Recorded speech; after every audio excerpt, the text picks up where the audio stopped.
and we are live. Good evening po sa inyong lahat mga kaguro. And of course, welcome back to Gurong Pinoy. Hello of course sa lahat ng members ng Team Skinner Our Let Babies for September this year. And of course, malapit na po ang ating licensure exam for teachers. So sana po tayo ay puspusang naghahanda, no?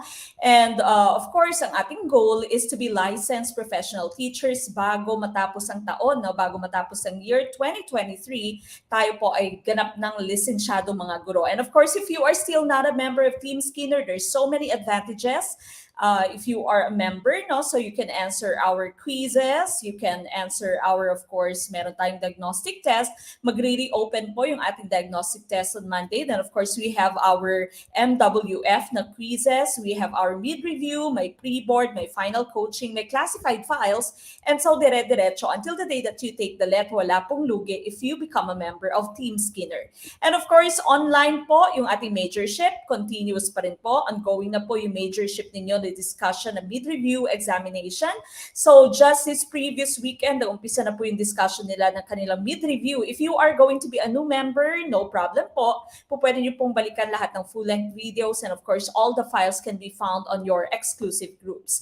Now, you can find on your screen our July LET schedule. No? So we still are going to, of course, have your Prof Ed and Gen Ed. As I have mentioned, reopening of diagnostic tests will be on Monday next week, then mid-review. For Gen Ed would be on July 12th, July 13th naman po ang mid-review for Prof Ed.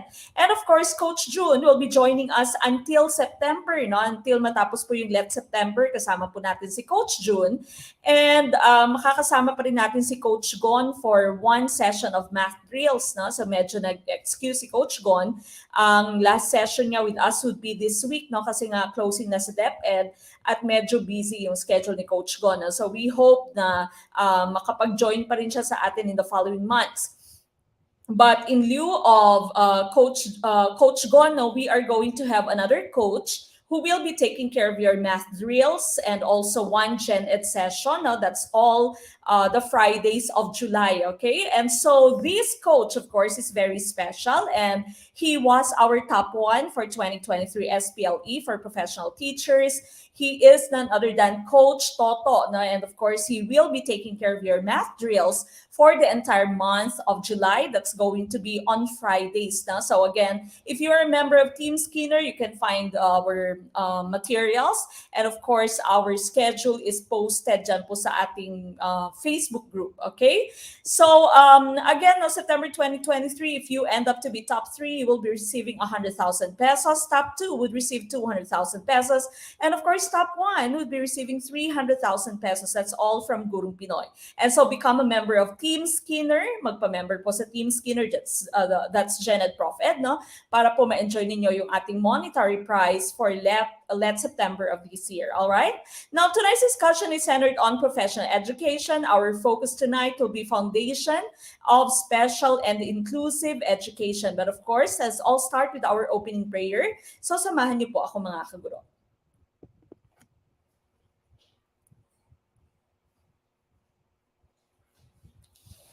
Dear Lord, I come to you to ask for your guidance and direction in this study session. I ask that the Holy Spirit fill me with strength, creativity, and understanding to get through my studies without difficulty or sin.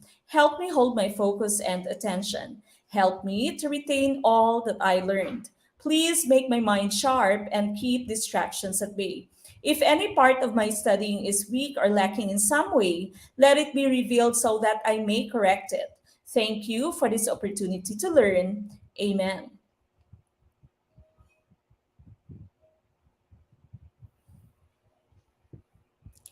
All right, again, as I have mentioned, tonight is Prof Ed, and we are focused on the foundation of special and inclusive education.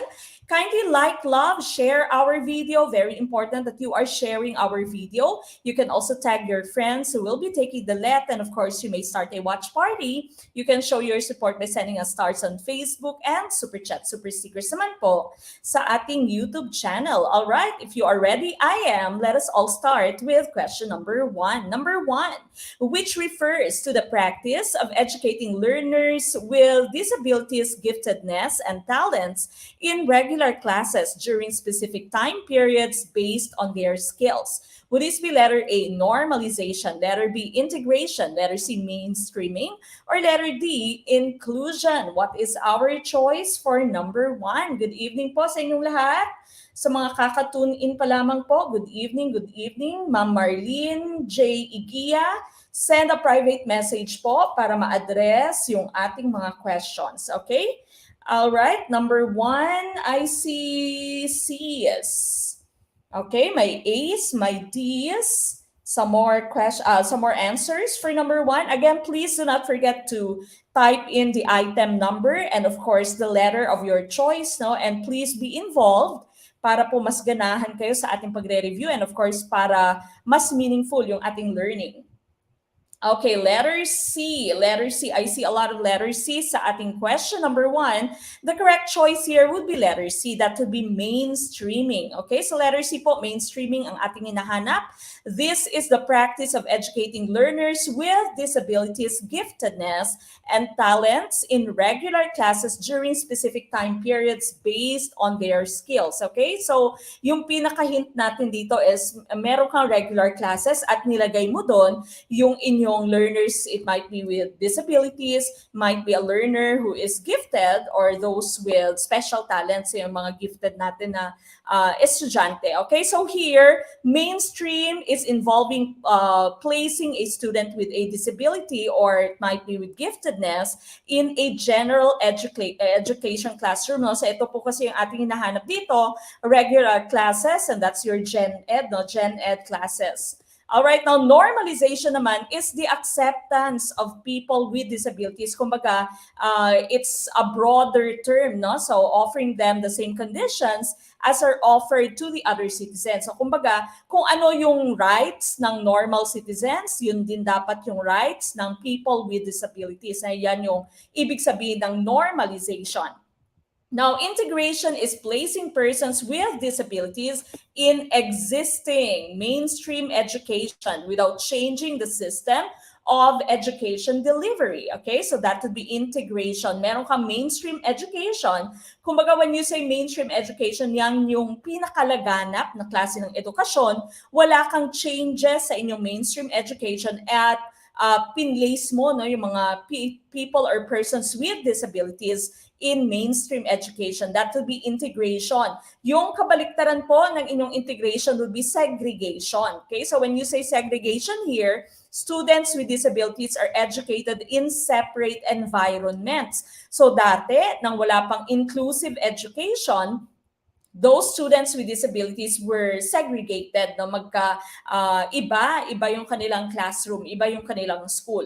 Now, inclusion yung choice din natin, involves a transformation of the education system with changes and modifications. Kumbaga, when you integrated them in your mainstream education, you had to change and modify certain ways, no, certain modalities of teaching. Okay, so kumbaga, hindi ka lamang nag-integrate, meron ka pang change at meron ka pang minodify, no? That would be inclusion.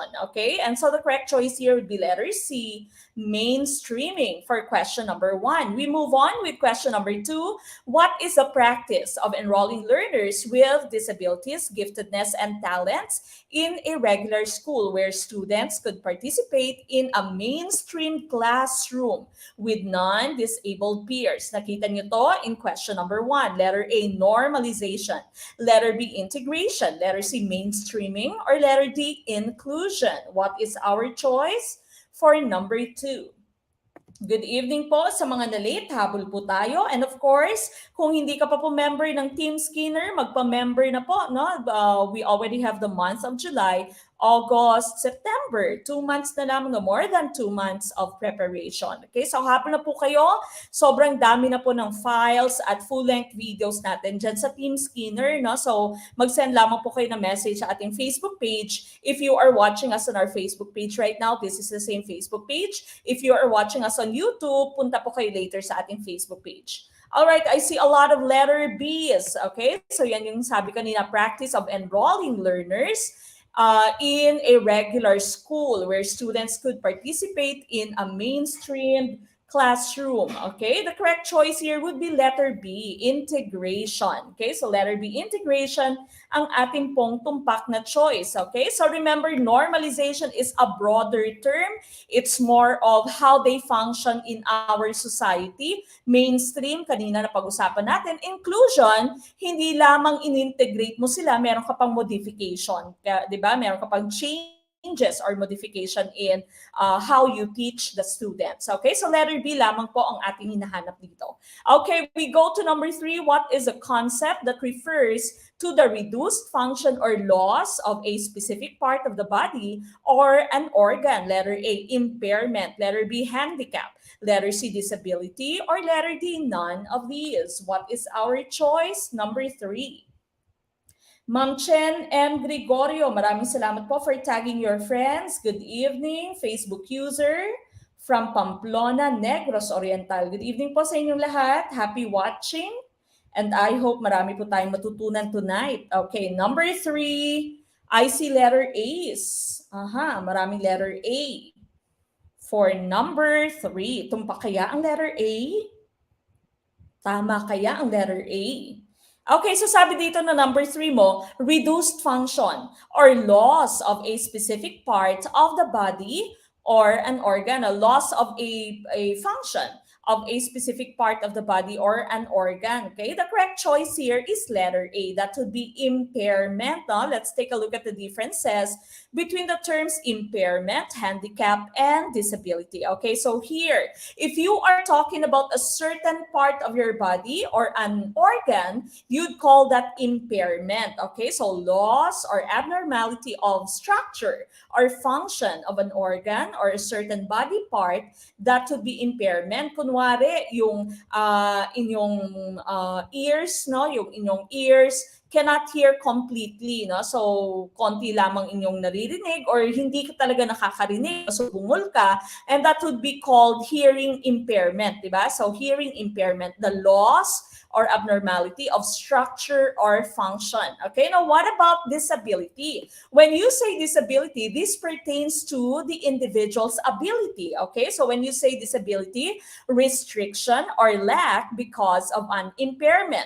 Because of your hearing impairment, you are now hearing disabled. Okay, so you are not able to hear because you have a hearing impairment. Kumbaga, dahil sa impairment mo, dahil yung specific part ng inyong body ay not functioning very well, you are not able to do something. Okay, so that would be called disability. Okay, so restriction or lack because of an impairment. Now, handicap, on the other hand, is a broader term, no? So, ibig sabihin ng handicap naman is how you function in the society, no? So, handicap here is a disadvantage due to an impairment or disability which limits or prevents the fulfillment of a role. Okay, so hindi ka nakaka-function properly in your society because you are disabled or you have an impairment. Okay, so that would be handicap. So tandaan po, IDH. Okay, nauuna yung impairment, the loss of a function or abnormality of a function of a structure of your body, or it might be of a specific organ. Disability, you have a restriction or you cannot do something. You are not able to do something because of your impairment. And handicap naman, you are at a disadvantage in your society because of your impairment or of your disability. Okay, so sana po klaro na. That would be the differences between impairment, disability, handicap. We were looking for impairment here kasi sabi reduced function or loss of a specific part of your body. Okay, so letter A is tumpak for number 3. We go to number 4. What model defines disability as caused by the barriers in the society, such as negative attitudes of people who discriminate those with disabilities? Would this be letter A, biophysical model, letter B, environmental model, letter C, medical model, or letter D, social model? What is our choice? For number 4, I see letter D. Okay, sabi ni Sir Carl Consumo, letter D. Maraming salamat for tagging your friends. I see a lot of you tagging your friends. Sir Arnel Francisco, hello. Watching from Canlaon City, hello po. Good evening. Okay. Recorded po ba ito? Yes po, Ma'am Jamil, Mallory, Baltazar. Recorded po. Mababalikan po yung full-length video, especially if you are part of Team Skinner. Okay, I see a lot of letter D sa ating question number 4. No, disability is defined as caused by the barriers in the society. Yung hint po dito would be the term society, such as negative attitudes of people who discriminate those people with disabilities. And so the correct choice here would be letter D. That would be the social model. Okay, ano nga ba yung mga models regarding disability? No? So here are the different models of disability. Unang-una, no, yung medical model. Sometimes this is also called biomedical model. They see disability as a disease or trauma, and they ignore the full spectrum of the issues regarding disability. For them, disabilities are seen as tragic. Okay, so tinitreat nila yung disability as a disease or trauma. That's biomedical model. Social model, this is a socially constructed meaning. So they say disability is a product of barriers in society. Kaya ito kanina yung ating sagot dahil ito po yung hinahanap. No? Rehabilitation model, this one is very similar to your biomedical or medical model. They see disability as failures if they are unable to overcome the issue. No? Kung hindi ma-overcome ang disability ng isang tao, then they would see or they would view it as a failure. Interface model, the meeting point between the person's medical diagnosis and the environment. They see disability as a life experience. It's either the person becomes in control or empowered, or the person becomes a failure. No? So interface model, that's a merge between your medical diagnosis and the environment. Rights-based model, no? So ito naman, social political construct. The emphasis shifted from dependence to independence. So dito, in your rights-based model, yung persons with disability natin already have a political voice and they can already lead social movements. Okay, so that's rights-based model. Tragedy or charity model, they see disabilities as victims of circumstance and that people with disability deserve pity. No? So tragedy, charity model, kinakaawaan po nila yung mga taong may disability. No? So this culture of care, ang pagbibigay ng awa, minsan ay nagiging dangerous siya dahil of course, if meron kang awa sa kanila, no, and you'd want to treat them differently, you tend to segregate them. No? Inaalis mo sila sa lipunan kasi gusto mo silang alagaan separately. No? So this could sometimes segregate and institutionalize people with disabilities. Meron silang mga hospices, meron silang mga institution. Okay, so the person with disability also cannot function normally sa kanilang society kasi nga sinesegregate sila, no? Hinihiwalay sila sa sosyedad. Economic model, they view disability as a person's inability to work and contribute to the economy. No? If you have disability, then you cannot contribute to the workforce of our country.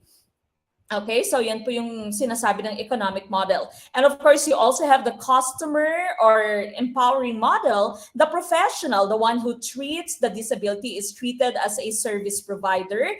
And the client, the person with disability, decides and selects what services would work for them. No? So ito medyo business type of model. Okay, so again, you have biomedical model. They treat disabilities as diseases or trauma. Social model, they think disability is socially constructed. No? So disability is caused by the barriers in society. Rehabilitation model, similar to your biomedical or medical model.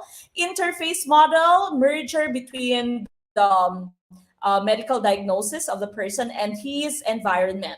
Rights-based model is a social political construct. Your persons with disabilities have political voices and they can lead social movements. Tragedy and charity model, they give pity to people with disability. Economic model, they think that disability pertains to people who cannot contribute to our workforce. And of course, you have customer empowering model. This is a relationship between the service provider, the professional, and the person with disability. Okay, but we were looking for social model, letter D, for this item. we go to question number 5. During this period, individuals with disabilities were made fun of and mocked for their deformities and behaviors. Letter A, early beginnings of special education. Letter B, era of extermination. Letter C, era of ridicule. Or letter D, era of asylum. What is our choice? Number 5. Maraming salamat, Sir Leonard Maque, for tagging your friends. Ma'am Hermihilda Espirito Pabilio. Hello, Coach Mac. Miss watching Gurong Pinoy from Team Piaget, now LPT. Isa po sa ating mga LPTs. Congratulations, Ma'am Pabilio. Okay, what else? What else? First time sa live. Hello po, Facebook users. Sa mga first timers natin, hello po. Good evening. Diretso po sa kusina. Remember, we have our individual monitoring sheet po dyan no, sa ating Team Skinner. Make sure that you download that and you keep track of your progress. No? Whatever videos or whatever materials you are done with, you check it. Para po na check nyo no, kung alin pa bang material yung hindi ko napapanood. Ma'am Rica May Cardinoza, maraming salamat po for tagging your friends. Okay, number 5, I see a lot of letter C's. Okay, so sabi dito, individuals with disabilities were made fun of, pinagtatawanan, mocked for their deformities and behaviors. The correct choice, of course, would be letter C. You know, that's the era of ridicule. Letter C for question number 5. Now, what about the rest of your choices? Now, so these are the different eras. Now, we start with the era of extermination. This happened during the Greek and Roman era. During that time, there were negative views, napaka-negatibo yung pananaw nila about disability, and it was regarded as a punishment from God, something that signifies being bad or evil. Individuals with disability were labeled as defectives that need to be eliminated from the society. So during the time of the Greeks and the Romans, pag nakikita nila may disability yung isang tao, sinasabi nila na kampon siya ng diablo, no? Siya po ay naparusahan, siya ay napunish ng God. And so these people are defectives. Meron silang defect, no? So hindi sila pumasa sa quality control, and so these people need to be eliminated, no? So that's the era of extermination. Pinapatay yung mga people with disabilities. Now next, era of ridicule. Ito yung hinanap natin kanina during the Middle Ages. People lived in rigid caste systems. That discrimination of individuals who were different from the majority became apparent. Dahil nga may caste system, no, merong structure, kumbaga yung society, di ba? If you can remember the caste system sa India, those people who do not belong to certain strata, they were regarded as something that's different or someone that's very different. And so persons with disability were treated with ridicule. They were used as servants or fool. They were used as clowns, no? Dinadala sila sa perya. They were mocked for their deformities and behavior, or may even be ordered to be put to death. Okay, so pinagtatawanan ang mga taong may disability during the era of ridicule. Now, the last one that you have here is the era of asylum. During the Renaissance period, the Catholic Church began accepting persons with disabilities as wards of state. No? So, kumbaga, dapat yung mga taong may disability ay alagaan ng state, alagaan ng ating nation. This was the start of the humane treatment given to them. Kumbaga, makatao na yung trato sa people with disability. They were taken care for, pero in isolation, and they were not educated. Kasi paniniwala ng Catholic Church before, once disabled, always disabled. No? So, yung pagkakaiba lamang kesa sa special ed na meron tayo ngayon, people with disabilities or people with special needs are not taken care of in isolation. No? Mainstream na nga sila, included na sila sa ating education, and of course, they are already educated. Okay, so era of extermination, pinapatay kasi feeling nila galing sa diablo, galing sa punish, no, from God. Era of ridicule, pinagtatawanan kasi hindi sila pasok sa pamantayan, no, sa syudad, wala sila sa caste system. Era of asylum, pinangalagaan na yung mga people with special needs or with disabilities pero in isolation. In-isolate sila at hindi sila binigyan ng chance na ma-educate. Okay? So these are the different eras. We were looking for era of ridicule. Okay, we go to number 6. Blank is a tactile reading and writing system and is a primary means of literacy for learners who are blind. Letter A, scaffolding. Letter B, questionnaire rods. Letter C, Braille. Or letter D, theme book. What are we looking for? For number 6. What is our choice? For number 6. Number 6 po, ano yung ating choice? I see a lot of letter C's. Letter C's. Okay, letter C for question number 6, the primary means of literacy for learners who are blind. Okay, the correct choice here, of course, would be letter C, Braille, no? That's coming from Louis Braille, a French inventor, no? So, kumbaga siya po yung nag-invento nito. He was also blind, of course, no? He became blind when he was 3 years old dahil natamaan yata ng machinery, no? Yung kanyang mata. That's Louis Braille, all right? Now, what about the rest of your choices? Of course, you know scaffolding. Isa siyang term that is very common in education of Vygotsky scaffolding. Pag sinabi natin scaffolding, this is any aid, any help that you give a student. No? Kahit anong tulong, anong klaseng tulong na binigay mo sa estudyante, that will be termed scaffolding. Yung questionnaire rods mo, ito po, di ba? Nakikita mo siya usually ginagamit ng mga math teachers natin in early years. No? So, for the teaching of fractions, questionnaire rods yung ginagamit. Theme book, this is a specific type of a Braille book, okay? And we are going to have several other types later, I think, no, in our succeeding items. But the correct choice here, the most general term that we are looking for is, of course, letter C, Braille, ang tumpak na choice. Okay, we go to number 7. Number 7, Miss Lim would like to teach baking to her students with blindness. Which among the following tactile books should she use to introduce the materials needed? Letter A, object book. Letter B, experience book. Letter C, routine book. Or letter D, theme book. What is our choice? Sir Ban, Dudes, Badchongan, Budchongan, Lagutin. Good evening po, ma'am. Tanong ko lang po, pag nag-send kayo ng link through email, may PDF file na rin po ba na upload sa Team Skinner FB account? Wala po, sir. Yung ating pong PDF file would be this. No? So ito po. So I would be uploading this after our discussion. Pagkatapos po ng discussion, sir. All right, I see a lot of letter A's for number 7. Letter A, object book. Okay, so sabi dito, si Miss Lim, yung mga estudyante po niya ay mga students with blindness. No? So bulag. Which among the following tactile books? I've mentioned the different types of tactile books kanina. Now we have different types. Which one should she use to introduce the materials needed? Gusto niyang turuan sila ng baking, pero now she would only introduce the different materials that they need. Okay, so of course the correct choice here would be letter A, object book. Okay, ano nga ba yung iba't ibang klase ng tactile books? No? So tactile books are a great way to foster the development of literacy skills with any child who is visually impaired, including children with other significant disabilities. So unang-una, you have an object book.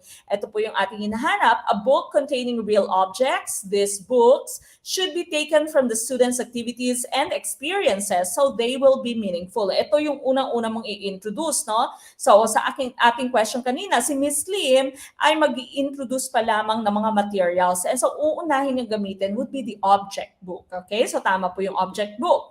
An experience book is a book based on an experience the child had. For example, or that is trip to the zoo or grocery store. No? Yung pinaka goal ng inyong experience book is to get the prior knowledge, no? Prior knowledge para maalala ng bata yung kanyang karanasan, no? So yung kanyang experience. That's your experience book. The third one is a routine book. This is a book that organizes a student's day or activity set. A book version of the calendar box. When the activity or step is done, the student will turn the page. So, kunwari, papunta na sila sa baking, Miss Lim could use a routine book. No? How do you bake a cake, for example? Okay, so kada page, merong isang step. Now, once natapos yung step na to, the child or the student can already flip or turn the page. No? Punta na siya sa next page. That's your routine book. And lastly, you have a theme book. This is a book that focuses on a topic that is transportation, restaurant, demographic information. The books are then used to supplement the instruction of that topic. Okay, so kumbaga when you say theme book, meron siyang tema na meron siyang topic. Okay. So these are the different tactile books that you have. Object book for introduction of the different materials.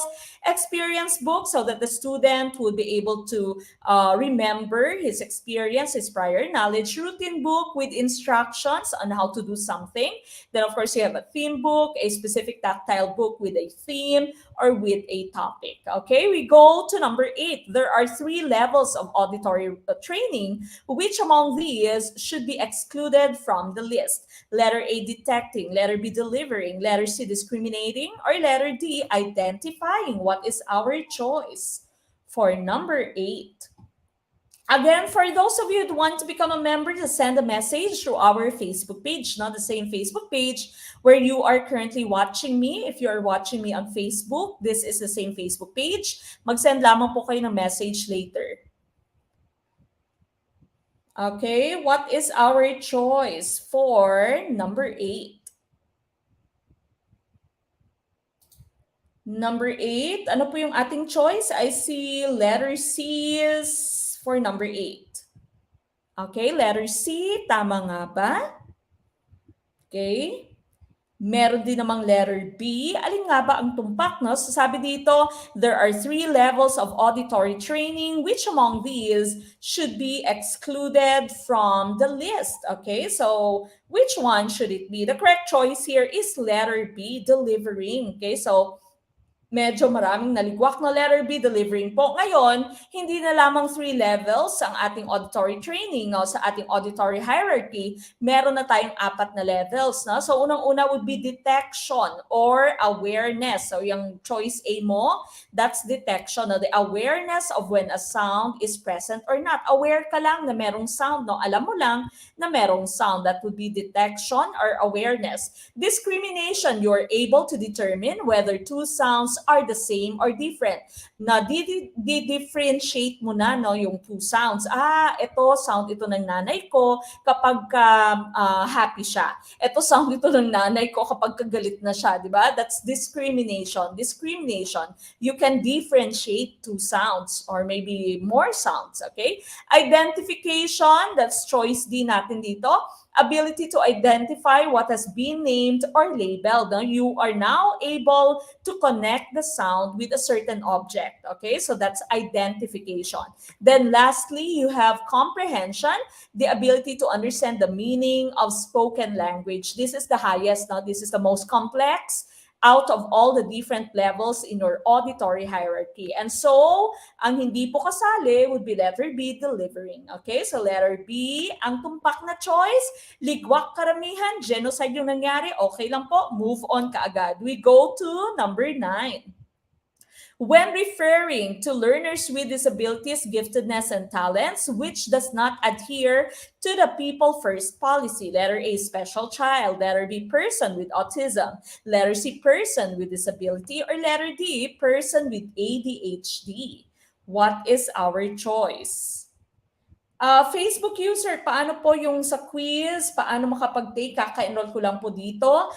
Once you are added to Team Skinner, meron po tayong welcome note or welcome message dyan na nagsasabi, no, complete the Google form. Kasi po dun po kukunin sa Google form natin yung inyong information, especially your email address. No? So yung quiz po ninyo ay sinisend sa inyong email. So if you are not done completing that form po, make sure that you complete it tonight. Okay? So para po next Wednesday ay makapagsagot po kayo ng ating test.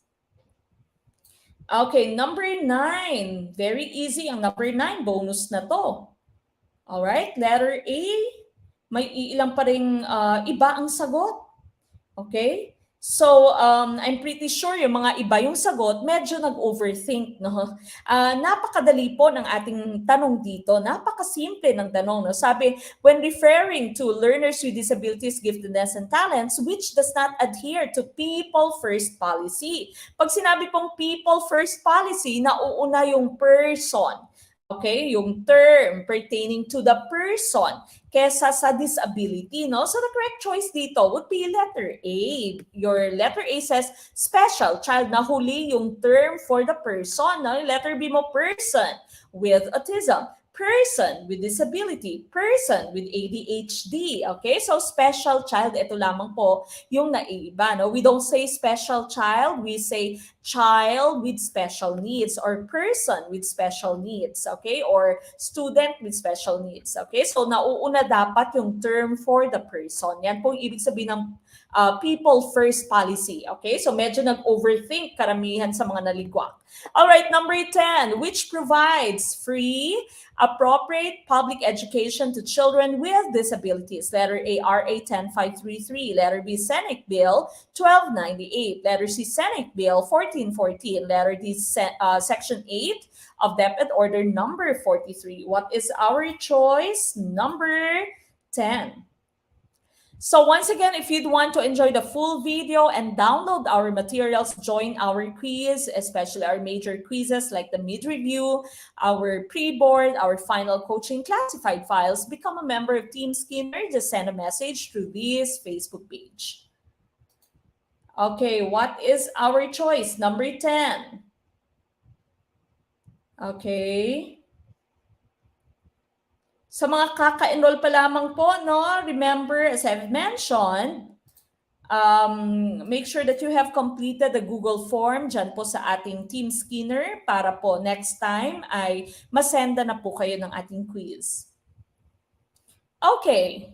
What is our choice? Provides free, appropriate public education to children with disabilities. Okay, the correct choice here would be letter B, Senate Bill 1298. Okay, so letter B po ang ating hinahanap. Your letters A and D halos magkaparehas, no? K-12 po yan. Your RA 10533 is K-12. Your letter C is Inclusive Education for Children and Youth with Special Needs Act.